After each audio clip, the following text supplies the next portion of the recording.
Hello students, আজকে আমি যে পার্টটা পড়াতে চলেছি সেটা হলো আয়নিক ইকুইলিব্রিয়ামের অন্তর্গত যে আমাদের কমন আয়ন এফেক্ট আছে ওটা আমরা পড়াতে চলেছি। এটা একটা কুইক কনসেপ্ট ভিডিও হতে চলেছে। তো এই ভিডিওর মধ্যে আমি আয়নিক ইকুইলিব্রিয়াম সম্পর্কিত বাকি যে আলোচনাগুলো আছে যেগুলো তখন আমি চ্যানেলে পড়াইনি সেগুলো পড়াবো না।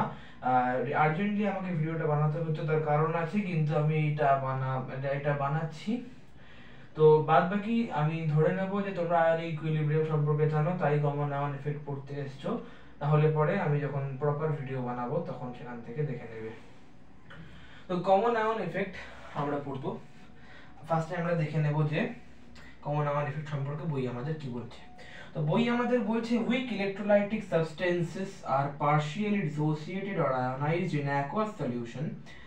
In that time, a little amount of strong electrolyte having common ion is added with solution from outside. The degree of dissociation of the weak electrolyte decreases. This phenomena is called common ion effect. এই সংজ্ঞাটাকে সামনে রেখে আমরা এখন common ion effect বুঝবো, ঠিক আছে?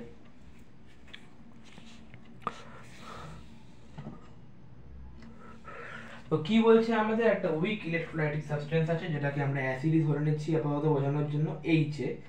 ওটা dissociate হচ্ছে, টোটালি ডিসোসিয়েট হয় না, উইক ইলেকট্রোলাইট পার্শিয়ালি ডিসোসিয়েট হচ্ছে, অবশ্যই রিভার্সিবল প্রক্রিয়া হবে, ঠিক আছে? তো এটা উইক। এবার আমরা সেম আয়ন সম্পন্ন একটা স্ট্রং ইলেকট্রোলাইটিক সাবস্টেন্স অ্যাড করছি ওটাতে, লেট HA1। এটা টোটালি ডিসোসিয়েট হবে H প্লাস A1 মাইনাস, কারণ এটা স্ট্রং ইলেকট্রোলাইট। এবার কমন আয়ন সম্পন্ন মানে যেখানে এখানে যে সংজ্ঞায় বলছে যে common in that time little amount of strong electrolyte with having common ion is added with the solution from outside. common ion মানে কি, H যে উইক ইলেকট্রোলাইটটা নিলাম ওটার মধ্যে H প্লাস আছে, আর HA1 যে স্ট্রং ইলেকট্রোলাইটটা নিলাম ওটার মধ্যে H প্লাস আছে। তো দুটোর মধ্যে একটা আয়ন কমন আছে, এটা দিয়েই আমরা কমন আয়ন, এটাতেই অ্যাকচুয়ালি কমন আয়ন বলা হচ্ছে এখানে। এবার দেখো তারপর কি বলছে, added with the solution from outside the degree of dissociation of weak electrolyte decreases. degree of dissociation মানে আলফা, এর মানে total number of molecules dissociated, যেটাকে আমি ডি দিয়ে বোঝাচ্ছি, আর total number of molecules by total number of molecules, তো D by N, ঠিক আছে? ডি কি, total number of molecules which are dissociated, আর এন হলো টোটাল নাম্বার অফ মলিকিউলস। তো হঠাৎ করে আলফা কমে যাচ্ছে কেন সেটা আমাদের বুঝতে হবে। দেখো একটা weak electrolytic acid, weak electrolytic substance H plus A মাইনাসে ভাঙলো, আর একটা স্ট্রং ইলেকট্রোলাইটিক সাবস্টেন্স আমরা তার মধ্যে অ্যাড করলাম H প্লাস আর A মাইনাস, A1 মাইনাসে ভাঙলো। উইক ইলেকট্রোলাইটিক অ্যাসিডটা তো ইকুইলিব্রিয়ামে চলে এসেছে। তারপর যখন আমরা স্ট্রং ইলেকট্রোলাইটটা অ্যাড করছি তখন কি হচ্ছে, একটা কমন আয়ন H প্লাস চলে আসছে। এর ফলে কি হচ্ছে, H প্লাসের যে গাঢ়ত্বটা আছে ওটা এই সলিউশনের মধ্যে বেড়ে যাচ্ছে। আর আমরা লার্জ অ্যাটেলিয়ার্স লতে পড়েছি যে যদি কোনো বাহ্যিক কারণে কোনোভাবে যে যে মেন যে বিক্রিয়াটা আছে বা যে রিভার্সিবল রিঅ্যাকশনটা আছে সেটার ইকুইলিব্রিয়াম যদি ব্রেক করে যায়, তাহলে পরে ওই বিক্রিয়াটা বা রিঅ্যাকশনটা আবার সেদিকে হতে থাকে যেদিকে গেলে পরে রিঅ্যাকশনটা পুনরায় ইকুইলিব্রিয়াম ফিরে পায়। তো HA reversible H plus A minus, এই যে রিঅ্যাকশনটা যে আছে এই রিঅ্যাকশনটা তার ইকুইলিব্রিয়াম হারিয়ে ফেলছে, কারণ strong electrolytic substance HA1 add করার ফলে এটার মধ্যে H প্লাসের যে গাঢ়ত্ব আছে ওটা বেড়ে যাচ্ছে। এর ফলে কি হচ্ছে, যে প্রোডাক্টের গাঢ়ত্ব আছে ওটা বেড়ে যাচ্ছে। তো লার্জ অ্যাটেলিয়ার্সের প্রিন্সিপাল অনুযায়ী যে এই বিক্রিয়াটা ব্যাকওয়ার্ড রিঅ্যাকশন করবে, ব্যাকওয়ার্ড রিঅ্যাকশন করে H প্লাসের ঘনত্ব কমানোর চেষ্টা করবে। আচ্ছা, এই রিঅ্যাকশনটা কেন ব্যাকওয়ার্ড রিঅ্যাকশন করবে? কারণ হলো স্ট্রং ইলেকট্রোলাইট ভেঙে গেছে, এটা কখনোই ব্যাকওয়ার্ড রিঅ্যাকশন করতে পারবে না, কারণ এটা রিভার্সিবল রিঅ্যাকশনই নয়। তো A1 মাইনাসের সাথে তো অ্যাড হওয়ার কোনো চান্স নেই। তো একমাত্র উপায় পড়ে গেল, যে ইকুইলিব্রিয়াম অ্যাচিভ করার একমাত্র উপায়, এটা A মাইনাসের সাথে অ্যাড হয়ে বা বিক্রিয়া করে যদি কিছু পরিমাণ H উৎপন্ন করে তাহলে আবার এটা ইকুইলিব্রিয়াম অ্যাচিভ করতে পারে। তো ব্যাকওয়ার্ড রিঅ্যাকশন করবে এই রিঅ্যাকশনটা, আর তখন আমরা এটাকে এরকম লিখবো, এটা ব্যাকওয়ার্ড রিঅ্যাকশন করে কিছু পরিমাণ H উৎপন্ন করবে। এর ফলে কি হবে যে এর গাঢ়ত্বটা আছে, ঘনত্ব বা গাঢ়ত্ব আছে বা কনসেন্ট্রেশন আছে, ওটা কমে যাবে। আমি যদি ভিডিওতে কোথাও ঘনত্ব বলে থাকি ভুল বলেছি, গাঢ়ত্ব বা কনসেন্ট্রেশন ওটা কমে যাবে। আর A মাইনাস মানে কি dissociated number of molecules, so dissociated number of dissociated molecule কমে যাবে, এর ফলে আলফাও আগের তুলনায় কমে যাবে। ঠিক আছে, এটা তো একটা ওপর দিয়ে বোঝালাম। এবার আমি মেন জায়গায় আসি, মেন কিছু পয়েন্ট দিয়ে এগুলোকে বোঝানো হয়, সেটা হলো কি বলছে সংজ্ঞায় দেখি, উইক ইলেকট্রোলাইটিক সাবস্টেন্সেস। এবার উইক ইলেকট্রোলাইটিক সাবস্টেন্স দু প্রকারের হয়, একটা হলো উইক অ্যাসিড, উইক বেস। আর আমরা যে উইক যেটা অ্যাড করছি সলিউশনের মধ্যে সেটা হলো উইক স্ট্রং ইলেকট্রোলাইটিক সাবস্টেন্সেস, সেটাও একটা হয়, মানে হলো স্ট্রং অ্যাসিড স্ট্রং বেস। মানে আমরা একবার উইক অ্যাসিডের মধ্যে স্ট্রং বেস অ্যাড করব, স্ট্রং অ্যাসিড অ্যাড করব, আর আরেকবার আমরা উইক বেসের মধ্যে স্ট্রং বেস অ্যাড করব, স্ট্রং অ্যাসিড অ্যাড করব। তো চার প্রকারের আমাদের আই থিঙ্ক ইস্যু হচ্ছে, হ্যাঁ, চার প্রকারের আমাদের যে কমন আয়ন এফেক্ট সেটা দেখা যায় সাধারণত। প্রথম হলো effect of common ion in an weak electrolytic acid, same cationic effect দেখবো আমরা। উইক ইলেকট্রোলাইটিক অ্যাসিড, এটার আন্ডারে আমরা দেখব same cationic effect. Same cationic effect মানে কি? এর মানে হলো সেম ক্যাটায়ন থাকবে, সেম ক্যাটায়ন সম্পন্ন স্ট্রং ইলেকট্রোলাইট আমরা অ্যাড করব। উইক ইলেকট্রোলাইটিক অ্যাসিড এটা নিয়ে নি, HCOOH, any organic acid is weak electrolyte. এটা H2O এর সাথে রিঅ্যাক্ট করবে, reversible reaction, HCOO minus plus H3O plus উৎপন্ন করলো। উইক ইলেকট্রোলাইটিক অ্যাসিড নিলাম একটা, তো সংজ্ঞায় কি বলছে, তারপর একটা স্ট্রং ইলেকট্রোলাইট নিতে হবে যেটায় কমন ক্যাটায়ন থাকবে, কারণ সেম ক্যাটায়নিক এফেক্ট এটা।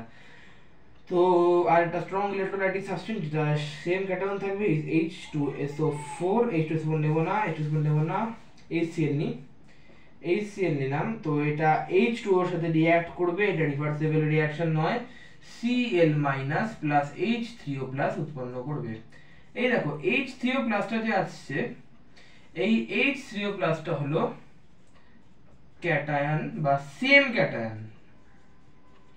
তো same ion, sorry, common ion effect এই কারণেই বলছি, কারণ সেম আয়ন সম্পন্ন আমরা স্ট্রং ইলেকট্রোলাইটিক অ্যাসিড অ্যাড করছি বা স্ট্রং ইলেকট্রোলাইট অ্যাড করছি, তার জন্য এটাকে সেম কমন আয়ন এফেক্ট বলছে। আর এটা হলো সেম ক্যাটায়নিক এফেক্ট, কারণ এখানে সেম ক্যাটায়ন আছে। এবার কি হলো, এই যে রিঅ্যাকশনটা আছে HCl H2O এর সাথে রিঅ্যাক্ট করে Cl এর H3O প্লাস উৎপন্ন করলো, এটা তো রিভার্সিবল নয়, এটা তো নন রিভার্সিবল রিঅ্যাকশন।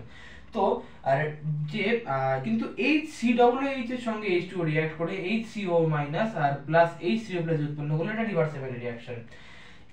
এই উইক অ্যাসিডটার মধ্যে আমরা এই স্ট্রং অ্যাসিডটা অ্যাড করার ফলে কি হলো, H3O প্লাসের গাঢ়ত্ব বেড়ে গেল। কিন্তু H2O প্লাসের গাঢ়ত্ব বেড়ে যাওয়ার ফলে কি হলো, এই যে মেন রিঅ্যাকশনটা আছে, যে মেন রিঅ্যাকশনটা আছে ওটার ইকুইলিব্রিয়াম ব্রেক করে গেল। ইকুইলিব্রিয়াম ব্রেক করে নেবে, এটা তো কোনো রিঅ্যাকশন মেনে নেবে না। তো ল টলিয়ার্সের প্রিন্সিপাল অনুযায়ী এই রিঅ্যাকশনটা আবার সেদিকে শুরু হবে, যেদিকে গেলে পরে এটা আবার ইকুইলিব্রিয়াম অ্যাচিভ করতে পারবে। আর এটা তখনই ইকুইলিব্রিয়াম অ্যাচিভ করতে পারবে যদি এই এক্সট্রা যে H3O প্লাসটা আসছে এটা HCOO মাইনাসের সঙ্গে রিঅ্যাক্ট করে পুনরায় কিছু পরিমাণ HCOOH উৎপন্ন করে নেয়। তাহলে যে এক্সট্রা H3O প্লাসটা রয়েছে ওটা HCOOH মাইনাসের সঙ্গে রিঅ্যাক্ট করে HCOOH উৎপন্ন করে নেবে, আর এটা এগেইন ইকুইলিব্রিয়াম অ্যাচিভ করবে। কিন্তু এই ইকুইলিব্রিয়াম অ্যাচিভ করার ফলে কি হলো, এই যে HCOO মাইনাস এটার সাথে তো রিঅ্যাক্ট করলো এটা, তো এর ফলে HCO মাইনাসের যে গাঢ়ত্বটা আছে বা কনসেন্ট্রেশন আছে সেটা কমে গেল। এর ফলে যে আলফা বা ডিসোসিয়েশন কনস্ট্যান্ট আছে সেটা পরিমাণ কমে গেল, ডিগ্রি অফ ডিসোসিয়েশন আছে ওটার পরিমাণ কমে গেল। তো এটা হলো উইক ইলেকট্রোলাইটিক অ্যাসিডের যে সেম ক্যাটায়নিক এফেক্ট সেটা। এবার আমরা করব সেম অ্যানায়নিক এফেক্ট। ঠিক আছে, same anionic effect. Same anionic এফেক্টে আমরা নেব CH3COOH, এটা জলের সঙ্গে রিঅ্যাক্ট করবে, উৎপন্ন করবে রিভার্সিবল রিঅ্যাকশন অবশ্যই, কারণ এটা weak electrolyte, COO- plus H3O plus, আর সেম অ্যানায়ন তাই CH3COONA plus H2 sorry not H2O, H2 তো কাজ নেই, এটা ভেঙে যাবে CH3COO প্লাস Na প্লাস এ। এখানে দেখো এখানে ক্যাটায়নটা কিন্তু আলাদা, বাট এখানে অ্যানায়নটা সেম। এখানে ক্যাটায়নটা আলাদা, এখানে অ্যানায়নটা সেম। আমি আরেকবার বলছি, এখানে আমি খুব বিস্তারে বোঝাবো না কারণ এটা রিভিশন ভিডিও টাইপ। তো এখানে অ্যানায়নটা সেম, তো এখানে সেম অ্যানায়ন, ঠিক আছে। তো অ্যানায়ন সেম হয়ে যাচ্ছে, এর ফলে কি হচ্ছে, এই রিঅ্যাকশনটাতে তো তার কোনো এফেক্ট পড়ছে না, এটা তো একটা ইরিভার্সিবল রিঅ্যাকশন, তো এটা তো আর Na এর সঙ্গে রিঅ্যাক্ট করে এটাকে ফেরত আনতে পারবে না। কিন্তু মেন যে রিঅ্যাকশনটা আমরা পাচ্ছি সেটা একটা রিভার্সিবল রিঅ্যাকশন, এটা ইকুইলিব্রিয়ামে ছিল, অ্যানায়নের পরিমাণ অ্যানায়নের গাঢ়ত্ব বেড়ে যাওয়ার কারণে এই ইকুইলিব্রিয়ামটা ব্রেক হয়ে গেল। লাস্ট প্রিন্সিপাল অনুযায়ী রিঅ্যাকশন আবার সেদিকে দৌড়াবে যেদিকে গেলে পরে এটা ইকুইলিব্রিয়াম ফিরে পাবে, কারণ সবাই নিজের জীবনে সাম্যাবস্থা আনতে চায়, সেটা রিঅ্যাকশনও চাইবে নিজের জীবনে সাম্যাবস্থা ফিরে চাইতে। এর ফলে এই যে CH3COO- এটা তো Na এর সাথে রিঅ্যাক্ট করতে পারবে না কারণ এটা ইরিভার্সিবল রিঅ্যাকশন, তো এটা এই H3O এর সাথে রিঅ্যাক্ট করবে, CH3COO- এই H3O এর সাথে রিঅ্যাক্ট করবে, রিঅ্যাক্ট করে রিভার্সিবল রিঅ্যাকশন অবশ্যই, রিঅ্যাক্ট করে আবার CH3COOH উৎপন্ন করবে কিছু পরিমাণ, আর এটা আবার ইকুইলিব্রিয়াম ফিরে পাবে। কিন্তু ইকুইলিব্রিয়াম ফিরে পেলেও H3O এর যে গাঢ়ত্ব আছে ওটা দ্রবণে কমে যাবে, এর ফলে ডিগ্রি অফ ডিসোসিয়েশন বা আলফা যে আছে ওটার পরিমাণ কমে যাবে। এরপর আমরা পড়ব আজ হলো উইক ইলেকট্রোলাইটিক বেস থাকলে কি হবে। উইক ইলেকট্রোলাইটিক বেস নিয়ে করলে ব্যাপারটা কি হবে, বেস। আবার আমরা ফার্স্টে পড়বো সেম ক্যাটায়নিক এফেক্ট আছে, হ্যাঁ সেম ক্যাটায়নিক এফেক্টই আগে আছে। তো একটা উইক ইলেকট্রোলাইটিক বেস যেটা হলো NH4OH, সবাই সাধারণত যেটা নিয়ে থাকে এটা আমি নিলাম, এটা ভেঙে যাচ্ছে, এটা উৎপন্ন করছে NH4 plus plus OH minus, আর সেম সেম ক্যাটায়ন যুক্ত আরেকটা স্ট্রং ইলেকট্রোলাইট, এটা তো উইক, এটা লিখে দিই আমি একবার, তো এটা স্ট্রং, আশা করি বুঝতে পারছো, কমন আয়ন এফেক্ট তখন বুঝিয়েছিলাম, বলেছিলাম এটা উইক নেব এটা স্ট্রং নেব। সেম ক্যাটায়ন যুক্ত একটা স্ট্রং ইলেকট্রোলাইট নেব আমরা, এটা বেস নিচ্ছি কিন্তু এগুলো কিন্তু বেস, ঠিক আছে, weak electrolytic base, weak strong electrolytic base. তো উইক ইলেকট্রোলাইটিক বেস NH4OH ভেঙে যাচ্ছে কিছু পরিমাণ, NH4 প্লাস আর OH মাইনাস উৎপন্ন করছে, ইকুইলিব্রিয়ামে চলে আসছে, ওটার মধ্যে আমরা কিছু পরিমাণ স্ট্রং ইলেকট্রোলাইটিক বেস অ্যাড করলাম, যেটার মধ্যে ক্যাটায়নটা সমান, কারণ এখানে সেম ক্যাটায়নিক এফেক্ট দিচ্ছে উইক ইলেকট্রোলাইটিক বেসের ক্ষেত্রে। তো এই যে ক্যাটায়নটা এটা সেম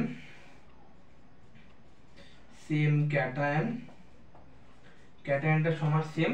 তো এবার কি হচ্ছে, সেম জিনিস আবার হচ্ছে যে এটা একটা ইরিভার্সিবল রিঅ্যাকশন, তো এটা CnH4 প্লাস Cl এর টোটালি ডিসোসিয়েট হয়ে যাবে, কিন্তু এটা একটা রিভার্সিবল রিঅ্যাকশন, এটা ইকুইলিব্রিয়ামে ছিল, NH4 প্লাস এর পরিমাণ বা গাঢ়ত্ব হঠাৎ করে দ্রবণে বেড়ে যাওয়ার কারণে কি হবে, যে NH4 প্লাস এর যে গাঢ়ত্ব হঠাৎ করে দ্রবণে বেড়ে গেল, এটা অ্যাড করার ফলে এর ফলে এটার ইকুইলিব্রিয়াম ভঙ্গ হয়ে গেল। লাস্ট লিনিয়ারের প্রিন্সিপাল অনুযায়ী এটা আবার নিজের ইকুইলিব্রিয়াম স্থাপন করার জন্য বা নিজের ইকুইলিব্রিয়ামকে পুনরায় তৈরি করার জন্য NH4 প্লাস যে অতিরিক্ত যে NH4 প্লাসটা উৎপন্ন হচ্ছে এটা OH মাইনাসের সাথে রিঅ্যাক্ট করবে, কারণ Cl মাইনাসের সাথে এটা রিঅ্যাক্ট করতে পারবে না কারণ এটা ইরিভার্সিবল রিঅ্যাকশন, তো যেটা রিভার্সিবল সেটাতেই হবে। তো NH4 প্লাস পুনরায় OH মাইনাসের সাথে রিঅ্যাক্ট করবে, সোজা কথায় বলতে গেলে ব্যাকওয়ার্ড রিঅ্যাকশন করবে, আর NH4OH উৎপন্ন করবে। আর এর ফলে কি হবে, OH মাইনাসের যে গাঢ়ত্ব আছে ওটা দ্রবণে কমে যাবে, এর ফলে ডিসোসিয়েশন ডিগ্রি অফ ডিসোসিয়েশন বা আলফা এর পরিমাণ কমে যাবে, কারণ alpha equal to total number of molecule dissociated by total number of molecule.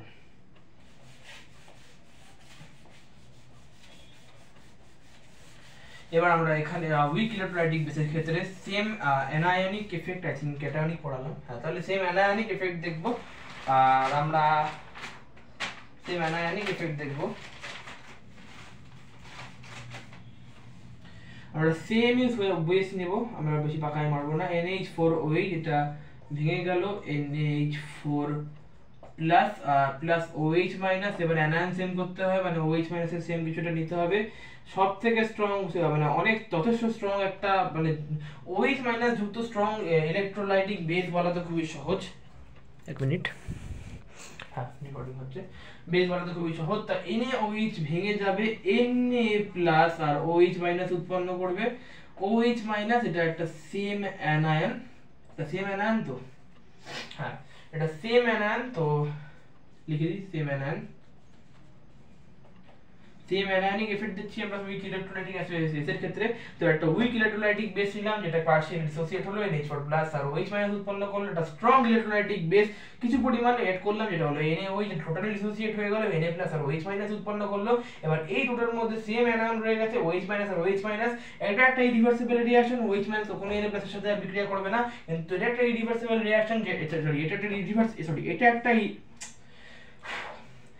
এটা একটা ইরিভার্সিবল রিঅ্যাকশন। তো এখানে কি হবে, Na প্লাস আর OH মাইনাস আর কখনো যেন বিক্রিয়া করতে পারবে না।